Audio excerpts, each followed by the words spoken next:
All right, here we are sitting here with coach of Council Rock South Golden Hawks and newly crowned District 1 champs, Brad Silimperi.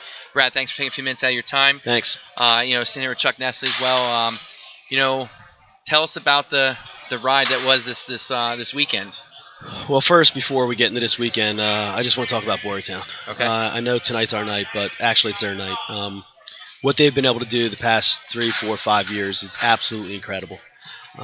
From their coaching staff, their kids, their program, their community, they do it the right way. They've represented District 1 at its best. And I just want to congratulate all of them for the incredible run that they've had because you don't see that often. No. And I'm just really proud of them. And Coach Pete and I go way back. We were college teammates. And I just want to, again, congratulate them on an incredible run. We have nothing but the highest respect for them. And it's one of our most fun rivalries. I think we bring out the best in them. They bring out the best in us. And whether it's strategy or wrestling, that's the best thing for high school sports right there. You just saw it tonight. Okay. So now getting back to your weekend, great words, and Pete and his staff, they do a phenomenal job as well. And thanks for recognizing that. But let's talk about you guys. Some uncertainties coming up into this week, right? Well, this has been a long year. Yeah. I've never seen anything like it. Just we've had guys, getting injured, getting sick, and it's been a long struggle for these kids, and they've weathered the storm. We said, listen, this year it's all about management. Manage the season, manage individual matches. We have a plan, and we believed in the kids and what we were doing with them. They believed in what we were doing. They bought in, and we knew we were going to be right when it counted. And it was painful during the year, that's for sure. And we never knew if it really was going to come together. But the last 2 weeks, we were getting more and more confident, and the kids were doing exactly what they were supposed to be doing. And to come out, we started seeing it about a week or two ago. We started wrestling. Kids were really fresh, and their health was coming around. And when we got some of our guys that were banged up, we got them back, and they did everything right in terms of rehabilitation and training. And not one of them missed a step, and they came out and firing on all cylinders. And it was great to see these guys, especially this senior class. They've been bumping heads with Boyertown and been on the opposite side now the past couple of years, so it's really special for them to go out with the W. Talk about how important it is during the middle of the match there. I saw you several times, pretty pleased with your kids and their effort with a little bit of damage control. You got some matchups you wanted, and kids fought their butts off for you there. Yeah. And you could tell, even though they lost, you were super pleased with their effort. In a tight dual meet like this, your big guns are supposed to do their job, but the people who really win these type of matches sometimes are the unsung heroes. Absolutely. The guys who are overmatched and save bonus points. And for the first time in an awfully long time, our guys figured that out tonight. They did. They figured out how to battle, how to slow the pace down, how to kind of frustrate the other guy, get in their heads a little bit. And when that starts happening, then their big guns, didn't get the bonus points that they're used to doing. So I'm just super proud of those guys. Our guys that were losing were fighting hard, battling for points, and they saved us a lot, and definitely were a huge part of us winning. Sure, super impressed with your team's effort.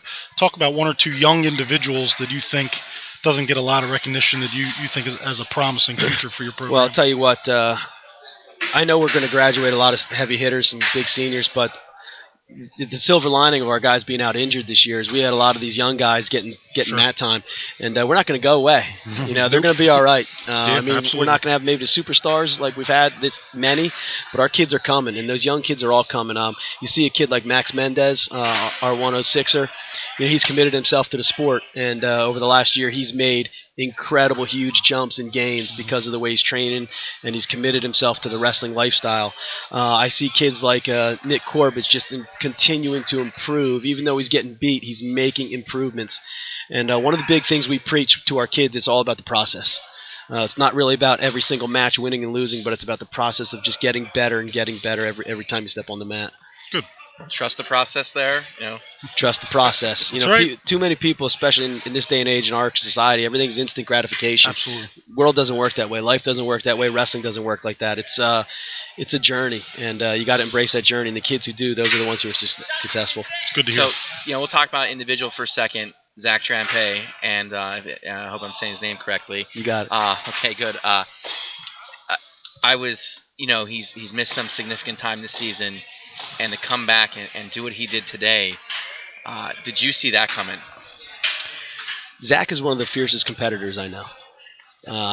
The biggest struggle for me is to try to help him rein in his emotions. But his edge that he has is what makes him great. Yeah. And when he gets his motor going, at Whirlwind, we call it the tornado. You're not stopping it. And he gets some confidence. Oh my, you don't want to be on the other end. You could see it in his eyes after that Absolutely. third takedown. Like, Absolutely. he was out for blood, Yeah. and he wasn't going to turn He's off. got that killer instinct. And then it was during the Vogels match with Cooper, and I saw you guys trying to. You almost had to physically keep him on the bench. Yeah. He was so again, so into we got to, again, I love the excitement. I love the enthusiasm. That's what makes dual meets so fun and so special, because the kids, it's all about all the kids. Mm-hmm. And, we've been around this sport a long time. We've seen everything. So I just wanted to kind of rein everybody's emotions in, so we didn't get like a team point or something, because you're on top of the mats Yeah. here. So we just wanted to make sure we were doing things, winning the right way, winning with class and losing with class, and just keeping our emotions in check. All right, so we'll have a little bit of fun here to finish things up, unless Chuck has anything else. I got two questions for you. One, do you take pride in being the best dressed staff in District 1? I like my clothing. All right, I guess call it what it is. Guilty as charged. I like to present ourselves in a certain way. Yeah. I like to think we're role models for our kids, and that starts at the coaching staff. And yeah, so we try. Okay, actually, I lied. I have Yeah. two more questions, so I'll save one for last and our phone for last.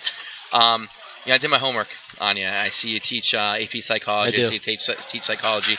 How much of that comes into play with you motivating your wrestlers? Well, first of all, I teach AP psychology. I'm not a psychologist. However, with this team, I think I've earned my doctorate. Maybe a psychiatrist at this point. But I love the mental aspect of the game. The older I get, the more gray and bald I get. I think the more mental teaching I think that goes into the sport. We talk a lot about the mental aspect, the mental edge, just keeping kids right, keeping them happy, having fun with the sport, making it fun for them when they have a bad night. Sending them positive text messages. Making sure that yesterday's over, today's a new day, having really short-term memory. So I try to motivate them mentally as well. Absolutely. Awesome. So maybe the most important question: who you got tomorrow, Patriots or Falcons? Well,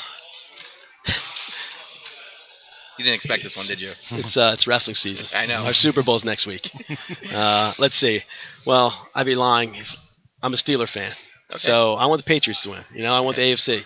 Plus, I got them in a little pool. Just saying. Yeah. Just for entertainment purposes only. Always, only. So, Chuck, if you don't have anything else, nothing. Congratulations. You got a nice program. Thanks. I also want to thank you guys for the great coverage, and keep doing what you're doing for the sport, helping it grow, and that's what this is all about. So thanks. Yeah. Congratulations. Best of luck this week coming up, and when you got down to Hershey. All right. Appreciate it. Make us proud. Thanks. Good luck. Will do. Take care. Take care.